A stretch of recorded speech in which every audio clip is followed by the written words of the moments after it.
السلام علیکم۔ الیکشن بنگلہ دیش میں ہو رہے ہیں اور پریشانی اس وقت بھارت کے اندر ہے، کیونکہ بنگلہ دیش کے الیکشن کے ذریعے اس بار جو حکومت آئے گی اس کے بارے میں ایک بات طے ہے کہ اس کے تعلقات بھارت کے ساتھ بہت اچھے نہیں ہوں گے، کیونکہ بھارت نے اپنی ٹوٹل انویسٹمنٹ حسینہ واجد کی پارٹی کے ساتھ کر رکھی تھی، عوامی لیگ۔ پچھلے 17 سال سے بھارت کو عادت ہو چکی تھی کہ بنگلہ دیش کے اندر ایک ایسی حکومت ہے جو تقریباً بھارت کی ہر بات کو مانتی ہے، یعنی حسینہ واجد پاکستان کی دشمنی میں بھارت کی بغل بچہ بنی ہوئی تھی۔ بھارت کی خارجہ پالیسی پوری طرح بنگلہ دیش کے اندر بھی امپلیمنٹ تھی، جو بھارت کہتا تھا وہی بنگلہ دیش کر دیتا تھا۔ بھارت کو کچھ کہنے کی ضرورت بھی نہیں ہوتی تھی اور بنگلہ دیش آگے بھاگ کر بھارت کے مفادات کا تحفظ کرتا تھا۔ لیکن اس بار اس الیکشن کے بعد جو حکومت بنگلہ دیش کے اندر بننے جا رہی ہے اس کے بارے میں ایک بات تو طے ہے، بھارت کا اس کے بارے میں رویہ اچھا نہیں ہوگا۔ اس الیکشن کے بعد بنگلہ دیش کے اندر جو حکومت بننے جا رہی ہے اس کے بارے میں ایک بات تو طے ہے کہ اس کے تعلقات عوامی لیگ کے مقابلے میں بھارت کے ساتھ اتنے اچھے نہیں ہوں گے جتنے عوامی لیگ کے تھے۔ یعنی کہ اس وقت دو پولیٹیکل پارٹیز جو ہیں وہ مقابلے میں ہیں، بی این پی یعنی بنگلہ دیش نیشنلسٹ پارٹی، اور اس کے مقابلے میں جماعت اسلامی کی قیادت میں بنایا گیا اسلامسٹ اتحاد۔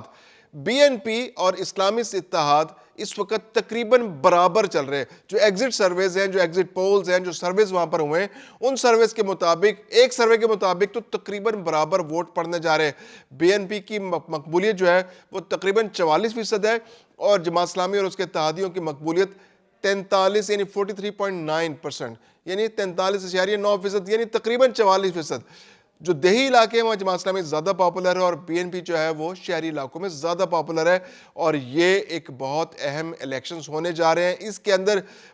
جو جین زی ہیں وہ زیادہ امپورٹنٹ رول پلے کر رہے ہیں۔ تقریباً 12 کروڑ 70 لاکھ ووٹر ہیں، جن میں سے آدھی خواتین کے ووٹس ہیں۔ خواتین نے جہاں ووٹ دے دیا وہ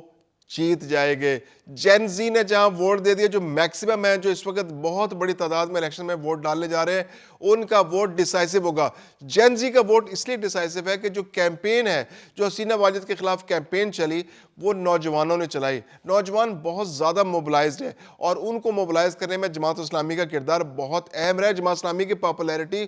2024 سے پہلے کافی نیچے تھی، اسلامسٹ جو تھی پارٹیز تھی ان کی پاپولیرٹی کافی نیچے تھی، لیکن جب حسینہ واجد کے خلاف کیمپین چلی، حسینہ واجد کے خلاف جب عوامی مہم آئی، جو نوجوانوں نے چلائی، طالب علموں نے چلائی، اور ان طالب علموں کے اندر جو طالب علم منظر عام پر رہے وہ زیادہ تر اسلامسٹ تھے، یعنی اسلامی چھاتر و چھبر جو جماعت اسلامی کا ونگ ہے، اور اس کے علاوہ جو دوسری پولیٹیکل پارٹیز کے جو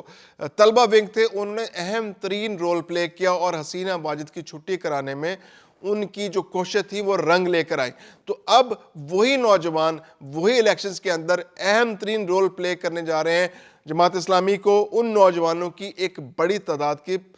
جو ہے تائید حاصل ہے، اور دوسری جانب بی این پی جو ہے وہ ایک روایتی سیاسی جماعت ہے جو حسینہ واجد کی غیر موجودگی میں پاپولیرٹی گین کرے گی۔ بنگلہ دیش کی سیاست جو ہے پچھلے 35-40 سالوں کے اندر دو پولیٹیکل پارٹیز کے درمیان تقسیم رہی ہے،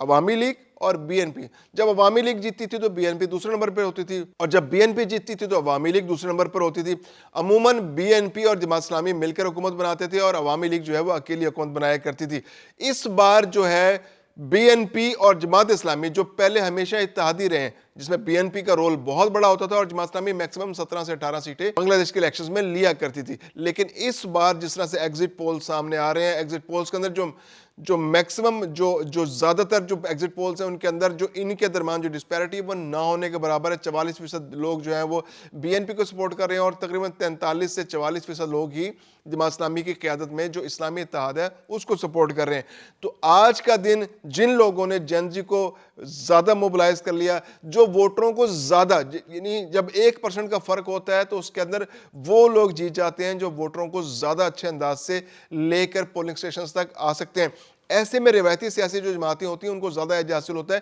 کیونکہ ان کو اٹکل ہوتی ہے الیکشن لڑنے کی، ان کو ان کی تربیت ہوتی ہے ان کے کارکنوں کی کس طرح سے الیکشن لڑا جائے، کیونکہ تقریباً 1990 سے پہلے سے بی این پی جو ہے وہ ایکٹیو ہے سیاست کے اندر، بنگلہ دیش کی سیاست کے اندر۔ تو ان کو زیادہ ایج حاصل ہے جماعت اسلامی کی نسبت کہ وہ زیادہ اچھے انداز میں ان کے پاس پورے ملک میں کارکنوں کی ایک بڑی تعداد موجود ہے اور روایتی انداز میں وہ الیکشنز لڑتے آئے ہیں اور روایتی انداز میں الیکشن لڑنے کی تربیت ان کے کارکنوں کے موجود ہے. جماعت اسلامی کے جو کارکن ہیں وہ زیادہ موبلائزڈ ہیں, جو زیادہ موٹیویٹڈ ہیں, جو زیادہ ان کا جوش و جذبہ زیادہ ہے. نوجوانوں کی ایک بڑی تعداد اسلامسٹوں کے ساتھ ہے, جماعت اسلامی کے ساتھ ہے. تو ان کا جوش جین زی کو جو موٹیویٹ کرنے کی صلاحیت, ان کو موبلائز کرنے کی صلاحیت, ان کو پولنگ اسٹیشن تک لے جانے کی صلاحیت, آج جس نے اچھا الیکشن لڑا, جس نے الیکشن ڈے کو اچھا مینج کیا, وہ الیکشن جیت جائے گا. اور یہ بھارت کے لیے ایک بہت بڑا پیغام ہوگا, کیونکہ بھارت جو ہے اس کا کسی بھی سیاسی جماعت کے ساتھ بہت اچھا ورکنگ ریلیشن شپ نہیں ہے. عوامی اتحاد کے ساتھ انہوں نے اتنا زیادہ انویسٹ کر دیا کہ عوامی لیگ کے بعد اب ان کے لیے بہت مشکل ہوگا کہ وہ کس طرح سے کسی جماعت کے ساتھ ورکنگ ریلیشن شپ بنائے. تو ایسے میں انڈیا کو سوٹ کرتا ہے کہ بی این پی کی حکومت آ جائے, کیونکہ بی این پی پھر بھی ایک ایسی حکومت ہے جو روایتی سیاستدانوں پر مشتمل ہے اور وہ بھارت کے ساتھ زیادہ بہتر انداز میں ورکنگ ریلیشن شپ بنا سکتی ہے. اور پہلے بھی جب بھی 2-4 دفعہ ان کی حکومت آئی تو انہوں نے بھارت کے ساتھ ایک مناسب ورکنگ ریلیشن شپ بنا کر رکھا. پاکستان کے ساتھ بھی بی این پی کے تعلقات ہمیشہ مثالی تو نہیں لیکن اچھے ضرور رہے ہیں. یعنی بنگلہ دیش کا رویہ ماندانہ نہیں رہا, یعنی کہ اس کی دشمنی کی وائبز وہاں سے نہیں آیا کرتی تھی. عوامی لیگ کے ہوتے ہوئے ہمیشہ پاکستان کو بنگلہ دیش کی صورت میں ایک دشمن کا سامنا کرنا پڑا. اور اگر جماعت اسلامی کی حکومت بنگلہ دیش کے اندر آ جاتی ہے تو یہ ایک ایسی پولیٹیکل گورنمنٹ ہوگی جس کو پاکستان کی مکمل سپورٹ حاصل ہوگی اور وہ پاکستان کے ساتھ برادرانہ تعلقات بنانے کے خواہش مند ہوں گے, کیونکہ یہ وہ سیاسی جماعت ہے کہ جب پاکستان سے علیحدہ بنگلہ دیش ہوا تھا تو ان لوگوں نے بنگلہ دیش کی تقسیم کو مخالفت کی تھی اور پاکستان کے ساتھ رہنے کو ترجیح دی تھی, اور جس کی سزا ان کو آج تک مل رہی ہے. جماعت اسلامی کے بہت سارے اہم قائدین کو پھانسیاں دی گئیں کہ انہوں نے پاکستان کا ساتھ دیا اور ان کو غدار قرار دیا گیا. اور آج وہی سیاسی جماعت جو ہے وہ بنگلہ دیش کی سیاست کے اندر, الیکشن کے اندر بہت اہم رول پلے کر رہی ہے. اور پاکستان کا انٹرسٹ یہ ہے کہ ایک ایسی حکومت بنگلہ دیش کے اندر آئے جو پاکستان کے ساتھ زیادہ اچھے تعلقات بنا سکے. اگرچہ بی این پی بھی پاکستان کے لیے بہت اچھی جماعت ہے اور پاکستان کو اس کے ساتھ ایک ورکنگ ریلیشن شپ بنانے میں کوئی دشواری نہیں آئے گی. دوسری جانب ایک بات طے ہے کہ بنگلہ جو انڈیا ہے اس نے بی این پی کے ساتھ تو اس کا ایک ورکنگ ریلیشن شپ ہے, لیکن انہوں نے اندر خانے جماعت اسلامی سے بھی اب رابطے بڑھانے کی کوشش شروع کر دی, کیونکہ جماعت اسلامی کے ساتھ تو ان کا بالکل بھی ورکنگ ریلیشن شپ نہیں رہا اور انہوں نے ہمیشہ اپنی سیاست میں جماعت اسلامی کو ایک ریڈ لائن قرار دیا اور ریڈ لائن کے طور پر دیکھا. اور اب وہ اندر خانے پس پشت پر رہتے ہوئے کوئی جماعت اسلامی کے قائدین کو رابطہ کر رہے ہیں کہ جناب اگر آپ کی حکومت آ جاتی ہے تو آپ کے ساتھ ہم ورکنگ ریلیشن شپ بنانے میں انٹرسٹڈ ہیں اور آپ بھی ذرا نرمی کا مظاہرہ کیجئے. گزشتہ روز بھی جو ڈاکٹر شفیق ہیں جو جماعت اسلامی کے قائد ہیں, اور ان سے بھی جب سوال انڈین صحافیوں نے کیا کہ آپ کیا دیکھ رہے ہیں, آپ جب الیکشن اگر جیت جاتے ہیں تو آپ کے انڈیا کے ساتھ ریلیشنز کیسے ہوں گے, تو انہوں نے کہا جی کہ انڈیا ہمارا ایک پڑوسی ملک ہے اور ہم جیسے پڑوسی ملکوں کے ساتھ رابطے ہوتے ہیں اور جو ضروری آپ کو ایک رابطہ رکھنا پڑتا ہے, ایک اچھا ریلیشن شپ رکھنا پڑتا ہے, تو ہماری کوشش ہوگی کہ ہم اپنے پڑوسیوں سے اچھا ریلیشن شپ بنائیں. لیکن یہ ہے کہ وہ جو تاثر جو عوامی لیگ کے متعلق تھا, اور انڈین صحافی چاہ رہے تھے کہ جماعت اسلامی کے لیڈر بھی کوئی ایسی بات کرے کہ ہم بھارت کے ساتھ کوئی بہت زیادہ پیار کی پینگیں بڑھائیں گے, ایسا انہوں نے کوئی تاثر نہیں دیا, لیکن ایک اچھا ورکنگ ریلیشن شپ بنانے کی طرف انہوں نے بھی اشارہ دیا. تو یہ الیکشنز جو ہے پاکستان کے لیے اور خاص طور پہ بھارت کے لیے بہت امپورٹنٹ ہے, کیونکہ اگر بنگلہ دیش میں بی این پی کی حکومت ڈیفینیٹلی یا جماعت اسلامی کی حکومت میں سے کسی ایک پولیٹیکل پارٹی کی حکومت آئے گی, اور اس کے آنے کے بعد دونوں حکومتوں کے آنے کے بعد چین کو اسٹریٹجک ڈیپتھ ملے گی بنگلہ دیش کے اندر, پاکستان کو بہت اسٹریٹجک ڈیپتھ ملے گی بنگلہ دیش کے اندر, اور بھارت کا رسوخ کم سے کم تر ہوتا چلا جائے گا.